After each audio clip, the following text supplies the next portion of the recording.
أعزائي المستمعين، صباح الخير أو مساء الخير حسب الوقت اللي هتفتحوا فيه الفيديو. وزي ما احنا متعودين مع بعض بنعرف المكان اللي احنا متواجدين فيه. النهارده احنا في أسوان وهنشرح المسلة الناقصة. ندخل في الشرح على طول. تعتبر منطقة المسلة الناقصة واحد من ضمن محجرين كانوا مخصصين لصناعة المسلات في أسوان، وهو موجود على الضفة الشرقية. أما التاني بيكون على الضفة الغربية، وكان برضه محجر لصناعة المسلات، واللي فيه برضه مسلة ناقصة تانية، لكن مش بيتحط على الزيارات ولا البرامج عشان الوصول إليه صعب.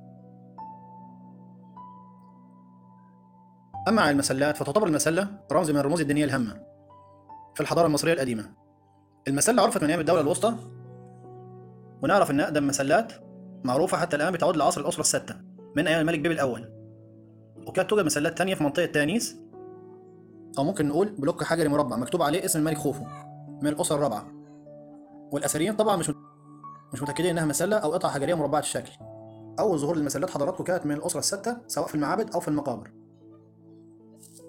والنهارده المسلة كانت في مقبرة بتعود لعصر الملك بيبي الأول في منطقة عين شمس في المطرية، ودي كانت مسلة مصنوعة من الحجر الجيري. استمرت المسلات تنشأ خلال عصر الدولة الوسطى والحديثة وأيام العصر اليوناني الروماني. المسلة كانت بتصنع من كتلة واحدة من الحجر.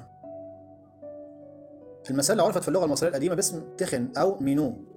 هي بتمثل شعاع الشمس اللي نزل من السماء للأرض، وإن الشعاع ده بيسكن في قمته إله الشمس، وإن الشعاع ده قمته بتظهر على هيئة هرمية الشكل، واللي بتسمى بن أو على بعضها بتسمى بن. دي بتعتبر الحرم المقدس للإله اللي بيسكن فيه الإله، واللي الملك بيتمنى إنه بيصعد إليه بنفسه أو بأعماله. وعشان كده كانت أعمال الملوك بتسجل على حافة المسلات لتصعد للإله الساكن في قمتها. عرفت المسلات حضراتكم إنها رمز لإله الشمس على الأرض، وعشان كده المسلات دي كانت بتوضع في 3 أماكن رئيسية. الأول منها إنها كانت بتوضع أمام البوابات وأمام الصروح في المعابد الكبيرة في مصر القديمة بصفة عامة، يعني من الدولة القديمة لحد العصر اليوناني الروماني. إن أغلب المعابد بتحتوي على مسلات حجرية بتوضع من الخارج. أما المكان الثاني كانت بتوضع أمام المقابر، وبتكون مسلات صغيرة الحجم. كان طول المسلة بيبقى من 60 سم لمتر، واللي كانت بتصنع من الحجر الجيري. وكانت المسلة بتوضع قدام المقبرة خلال فترة الدولة القديمة. المكان التالت حضراتكم إن المسلة كانت بتبنى من كتلة واحدة وبتصنع من الحجر، وكانت بتوضع في مسمى باسم معابد الشمس زي منطقة أبو صير وأبو غراب من الأسرة الخمسة. وكانت بتبقى مجوفة وفيها من جوه سلم عن طريقه بيوصلوا لقمة المسلة.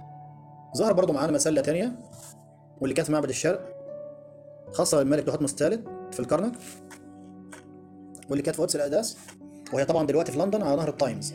المسلة رمز إله الشمس عندما يشرق في الصباح. طبقا للنصوص المصرية القديمة عرفنا إن المسلة بيغطي قمتها بصفيحة من الذهب أو بصفيحة من النحاس، وده عشان بتبين شروق الشمس وسطوعها ولمعانها على قمة المسلة. المسلة كان بيفضل صناعتها من الحجر الجرانيت الأحمر، وده ليه؟ عشان ده الحجر المقدس لإله الشمس رع،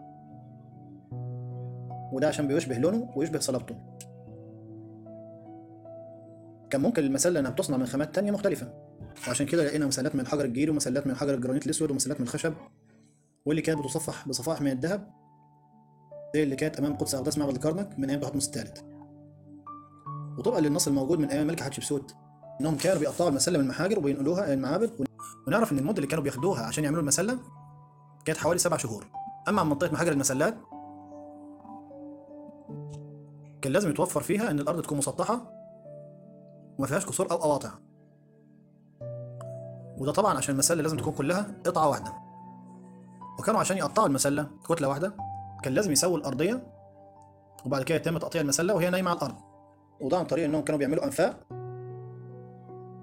بتحيط بجسم المسلة من الجهات الأربعة، فبتكون كده المسلة نايمة في وسط حوض في الأرض. واللي كان بالطبيعي إن المسلة بتكون متصلة بالأرض من أسفل، وعشان أفك المسلة من الأرضية كانوا بيقوموا بعمل أنفاق صغيرة تحت المسلة بالعرض بطول المسلة، فبيتم عمل 10 أو 12 نفق تحت المسلة وبيقوموا قاطعينهم بالعرض. بعد كده قطع من خشب البلوط أو من خشب الجميز أو من أي شجر متوفر حسب الموسم، وبعد كده بيتم إنهم بيملوا الأنفاق دي بالمية. القطع الخشبية دي بتتشرب المية الموجودة فيها وبتتمدد وبتنفجر القاعدة اللي شايلة المسلة من أسفل، وبالطريقة دي المسلة بتصبح حرة من تحت الأرض. وده عشان حجر الجرانيت شديد الصلابة، ولما بينكسر بالطول. وبالطريقة دي بتكون المسلة معزولة تماما من سطح الأرض، معزولة تماما من تحت سطح الأرض. أما عن طريقة نقل المسلة من المحجر للمعبد، فده اللي هتسمعه حضرتك دلوقتي. بيتم إعداد الطريق اللي بتسحب عليه المسلة من المحجر حتى السفينة اللي بتنقلها للمعبد المطلوب. وطبعا ده بعد ما بيصنفروا الثلاث جهات الخارجية للمسلة. أما الجزء اللي كان ملاصق للأرض بيسيبوه زي ما هو لحد وصول المسلة. المسلة بتتنقل لحد المركب. المركب بتكون واقفة على النهر، وعلى الأرض المجاورة للنهر في حوض بيتبنى، وبتكون المسلة واقفة على الأرض. بعد كده بيتم وضع المسلة على السفينة فوق الأرض، وبيدخلوا المياه جوه السفينة.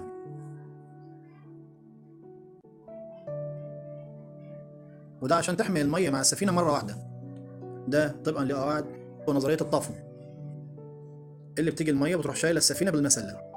تتحرك بعد كده السفينة عشان تصل إلى المعبد. ولما بتصل للمعبد طبعا احنا ما عندناش أي فكرة ازاي كانوا بيقيموا المسلة هناك أمام المعبد، لكن النظرية المطروحة انهم كانوا بيعملوا منحدر رملي، وبيتم سحب المسلة عليه قدام المعبد، وبعد كده بينزلوا المسلة في حوض حجري قدام بوابة المعبد، والحوض ده بيكون مليان بالرملة. بعد كده بينزعوا الرمل من تحت المسلة تدريجيا بشكل تدريجي، فبتنزل المسلة جزئيا عشان تقف في مكانها. والمسلة كان عامة بتروح وزنها من 100 طن ل 400 طن تقريبا. المسلة الناقصة حضراتكم في الغالب بتعود لعصر الملك حتشبسوت، ودي لأنها لم تكتمل، ومفيش طبعا أي نصوص على كده، لكن اعتبرها الأثريين إنها الملكة حتشبسوت، ودي لأنها صاحبة أشهر مسلات جرانيتية، وهي اللي كانت بتتمنى إنها تصنع مسلات ضخمة الحجم.